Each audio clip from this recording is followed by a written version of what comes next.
န်ဖိုးတွေကမျိုးစုံပဲမလားချိုးကြတော့တင်းကွယ်ဒါပေမဲ့ခမဲမဟုတ်လားကဲနဲ့ပေါင်းထောင်ဆိုတာဒါရီတဲ့အဖပြာ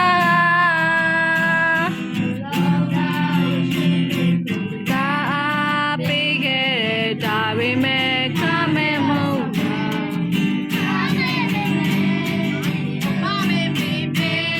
သမုဒ္ဒလုံးများဘူးတည်ရလားတာဝဆွ